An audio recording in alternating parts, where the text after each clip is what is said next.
There's no health without mental health. And that's why we sing and we say, there's no health without mental health. There's no health without mental health. There's no health without mental health. And so say all of us. Happy Independent Nigerians. Good evening, everyone. My name is Dr. Oluseun Peter Ogunubi. I'm your regular host on Mind Matters with Dr. Nubi. Mind Matters with Dr. Nubi.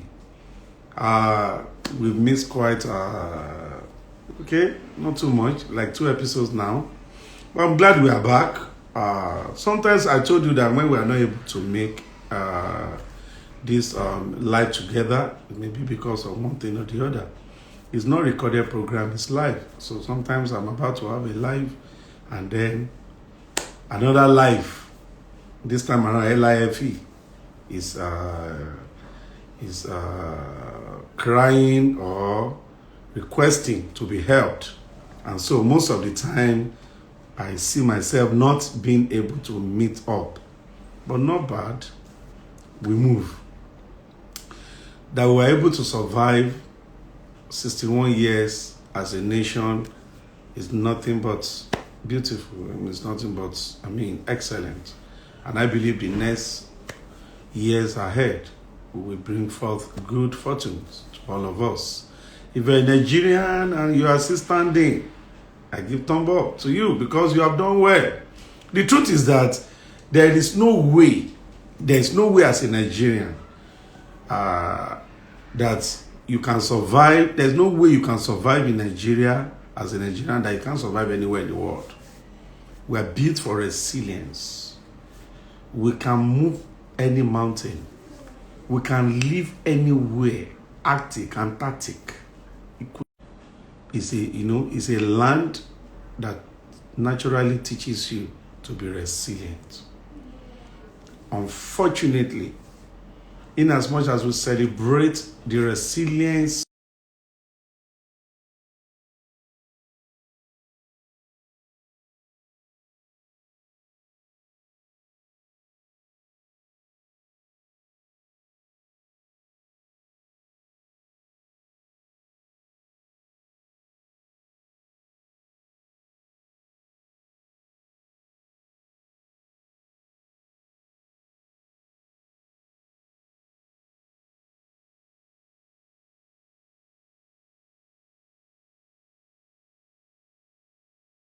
alarming in the country. And that is why we say there's no health without mental health.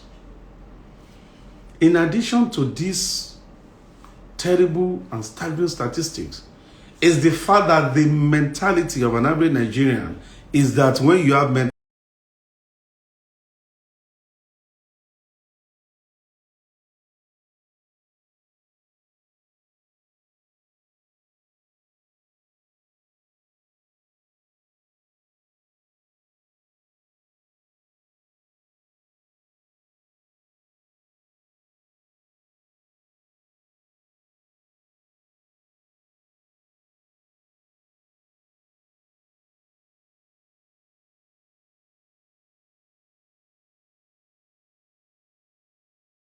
illness, definitely it must be a spiritual attack. So we are battling with low manpower in terms of human resources. We are battling with low budgetary allocation. We are battling with stigmatization, poor knowledge, attitude towards mental illness. People that have mental illness or emotional disorders, they present late. Most of the time before you see them, they would have gone everywhere, either to their pastor, imam, traditional, everywhere before they now come for orthodox care. Why? Because people just cannot imagine that the brain is the key player here. And that is why most of the time when I talk, I always bring this symbol out, that this is how your brain looks like. You have different parts of the brain. You have different parts. And they also serve different functions. It is important you understand that.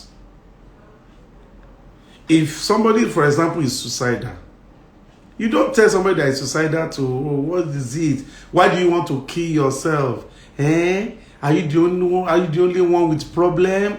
No. Because someone that is suicidal is just like someone that is thirsty. If you are thirsty, naturally, you know the way you be feeling. Can you control thirst? If you are thirsty, what do?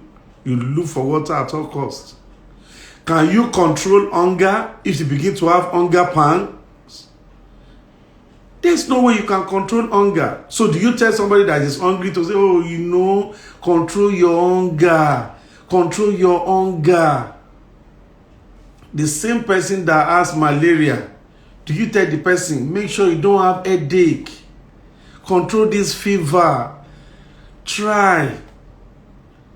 Somebody that is depressed will be suicidal in most of the time cases. Someone that is depressed will feel lonely. Someone that is depressed will feel helpless. Someone that is depressed will feel hopeless. Someone that is depressed will feel worthless. Someone that is depressed will have pessimistic view about the future. It's a state of despondency. It's a state of nothingness. Some feel guilty for no reason. Some feel they have not achieved anything. That is because they have depression. All the symptoms I've mentioned are symptoms of depression. Depression is an emotional problem. The reason why I'm doing this is, in the last 1 or 2 weeks, I've had reason in my private practice here, Grace Cottage, Lupeju, to tell people, to tell relatives that as much as possible, you don't blame your loved ones who have attempted suicide. I've had 2 cases within 1 week. 2 cases within 1 week of people attempting to take their lives. And the responses I've gotten from the families of these 2 people, I'm not proud of it. I'm not proud of the responses. I'm not proud of the fact that they believe this person is just putting pressure on himself, putting on herself. This person should have just, they just explain these things away. Come to think of it, if somebody is depressed and the person feels lonely, you don't tell the person loneliness is a thing of the mind. It is a symptom of an underlying condition. I will want to see a therapist. I want to consider, why is this person lonely? Why is this person depressed? Loneliness, worthlessness, and co. They are symptoms of depressed minds. You don't tell the person, don't worry, stop pushing yourself. God has been faithful to you. What else do you want me to do for you? No. Someone that has malaria, do you argue with them? Do you tell them to man up and make sure they don't have fever? Do you tell them that what is wrong with you? I've told you, fever is a thing of the mind. Please, I want to beg you. I want to beg you. Don't ever separate physical illness from mental illness. The same way people can be physically ill, they can be mentally ill. When you have malaria, there is a pathophysiology, meaning there is a pathway before you start feeling the chills and rigor. When the malaria, when the mosquito, when it breathes or it deposits that rubbish, plasmodium, when you put it inside the body, the female anopheles, when you put the plasmodium falciparum, when you put it inside the body, there is a way that thing will go through into the liver, through to the bloodstream, all the merozoites and co. I don't want to speak jargons, but there is a pathway for public health and physicians that they know this very well before you begin to have headache, fever and co. from ordinary malaria parasite that has been released by the female mosquito. This same way, when people are depressed, there is a way the chemicals in the brain there's a way the chemical is deranged. And therefore, the brain is the one that is responsible for whatever feeling. Pause. How are you feeling now? Happy? It's because your brain is making you to be happy. Are you feeling sad now? Yes, it's because the brain is making you to feel sad. Pause. Check your feeling presently. Are you feeling anxious?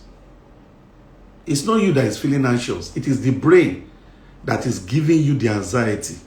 It's the one that is interpreting the feeling of anxiety. When you see a lion and you are afraid, it's because your brain has connected to the fact that lion can kill you. That's why a child will see a lion and be going towards the lion, because the brain has not interpreted fear into that child. But you have been told that lion can tear people apart. So immediately you see, your brain interprets fear and you feel that you are shivering. This is the brain. The brain can interpret the feeling of loneliness and the person will feel lonely. So how will you now tell the person loneliness is a thing of the heart or the mind? The brain will interpret to the person that is worthless, she's worthless, she's hopeless, she's helpless, and that the best way is for her to die. Why then do you see someone who have attempted suicide and you say you will jail the person for 1 year?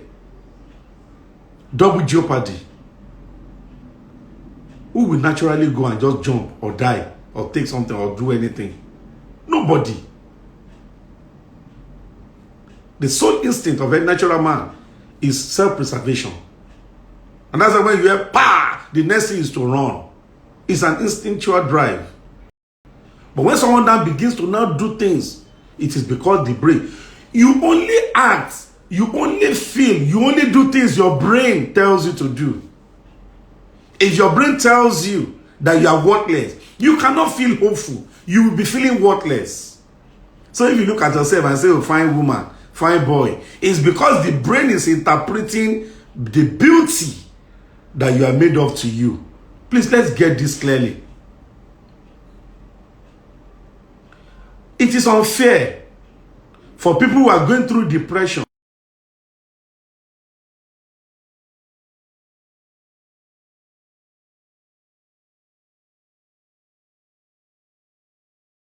want in life God has been good to.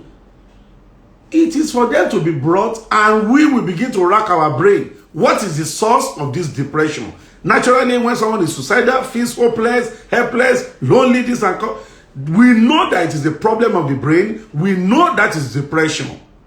The work for me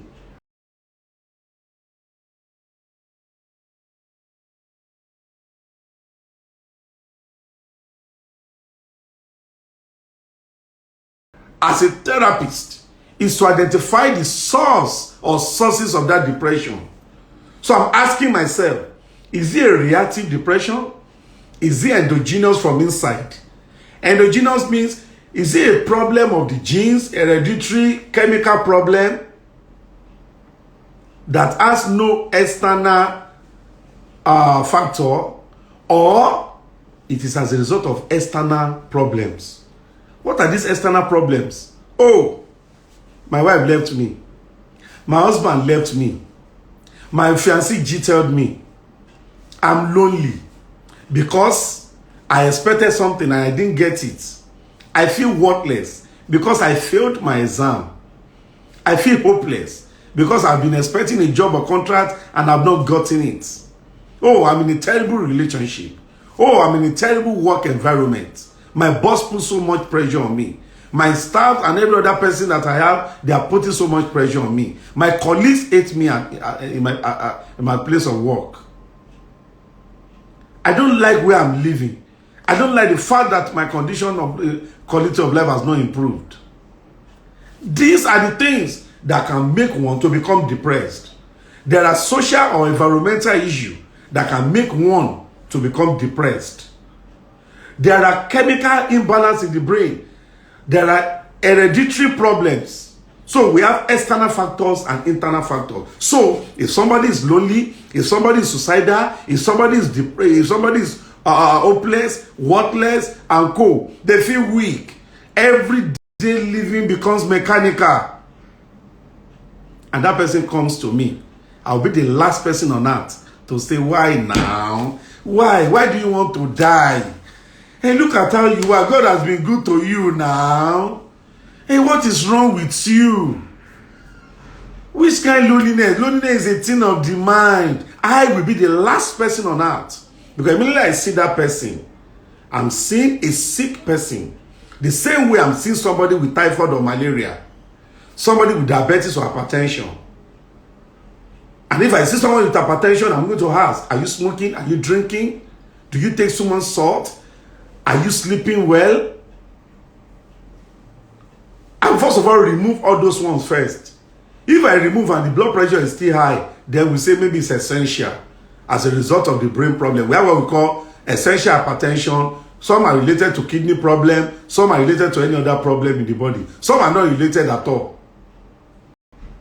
The same way, if I see anybody that feels all the symptoms of depression, I'm not going to be talking like a lay person.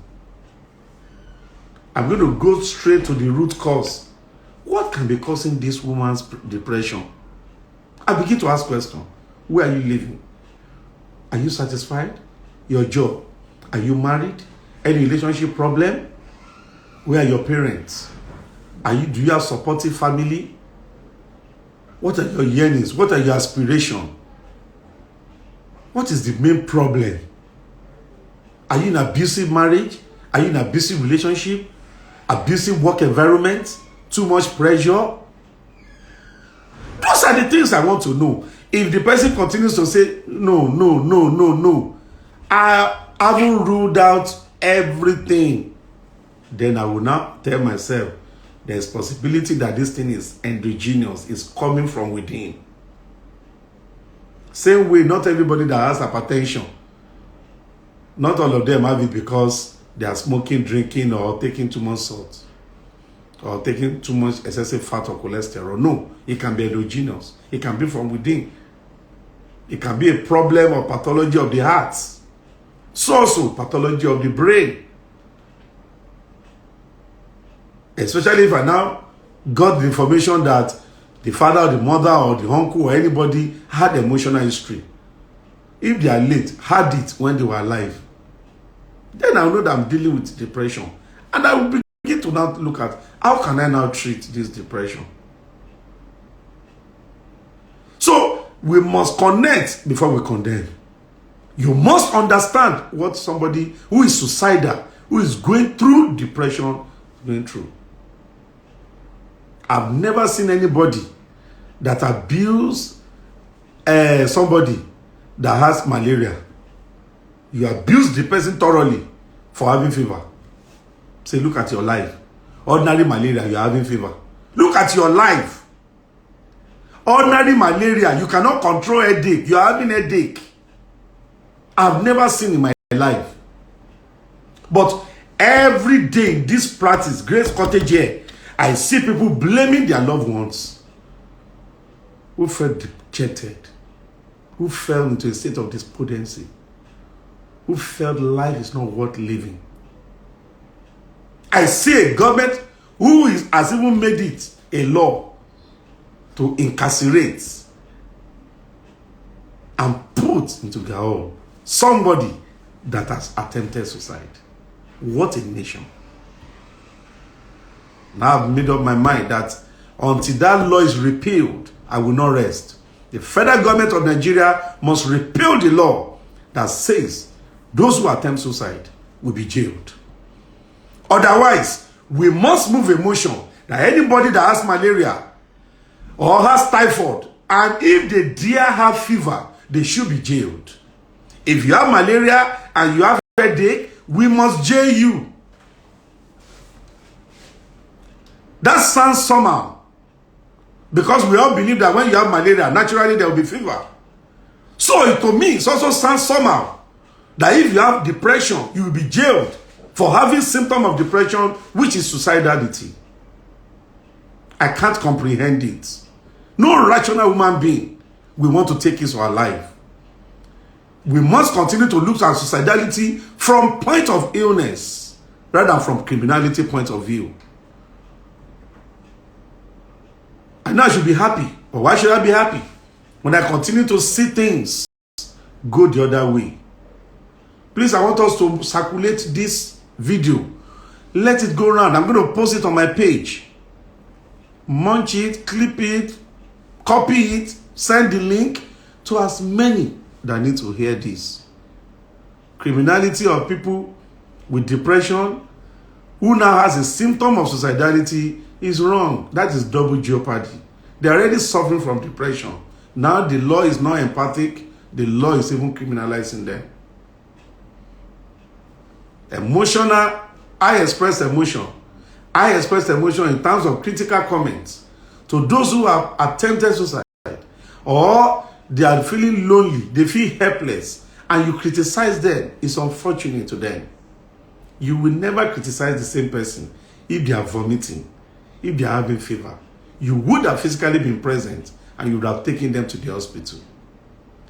It is because we are still separating emotional illness from physical illness. It is possible to be emotionally ill and physically sound. But let me tell you something. No matter how strong you are physically, no matter how sound you are physically, if you are emotionally down, you are a wreckage. I'm going to sign up. But let us know this. No matter how much you go to gym, no matter how much you watch what you eat, no matter the exercise you do, six-pack, muscles, slim, dieting, no matter what, if you are emotionally down and you have emotional illness, you are a complete wreckage. And that is why we say there is no health without mental health. I come strongly this day because I am not happy about the double jeopardy. The title of this, my sermon and advocacy, is End the Double Jeopardy. I see it as double jeopardy for people to be depressed and they are showing symptoms of depression. The same way people feel hungry, they feel thirsty, and we do not empathize. Rather, we tell them to man up. We tell them real men don't cry. We tell them to move. We tell them to be strong. We tell them that loneliness is a thing of the heart. We tell them the reason not to be worthless because God has been faithful to them, rather than look at it from the point of illness. Anybody that is suicidal must have been depressed in most cases. And when they are suicidal, all you need is to support them, get them for help. Let the therapist identify the depression and the causes of that depression. Manage the depression. If they are on single medication before, there may be the need to change the medication. If they are on double medication, there may be need to switch. You now do what we call psychotherapy. Change the mindset. It's different from rebooking them. It's different from telling them, well, I don't understand though. I don't understand though. I don't know. Please, for this 30 minutes, I hope I've been able to convince and not to confuse you that emotional illness must be put in parallel with physical illness. Don't empathize when people have physical illness you can see. You can touch the fever and feel it. You can see the person vomiting. But when it comes to a behavioral aspect of emotional disorder, we downplay it. We tell them to man up. It is not good. It's double jeopardy. Let the government of the Federation stop the criminalization of people that have emotional illness and have the symptoms of suicide. All these people need is hope. People that are depressed are not weak. People that are depressed are not a wreckage. People that are depressed did not put it upon themselves. The same way you didn't put malaria, typhoid, hypertension, diabetes upon yourself. I come in peace. My name remains Dr. Oluseun Peter Ogunubi. I'm your regular host on Mind Matters with Dr. Nubi. Transmitting live from my cubicle here, Grace Cottage Clinic, Ilupeju, solely mental health clinic, where we take care of various forms of emotional illness and drug rehabilitation. Till I come your way next week, I want you to always remember there's no health without mental health. Thanks for everyone that have made this day possible. Thanks to Almighty God that made us to see this is the first anniversary of our nation. Thanks for those who joined me. Too many to mention, but you can also send the links to as many that could not.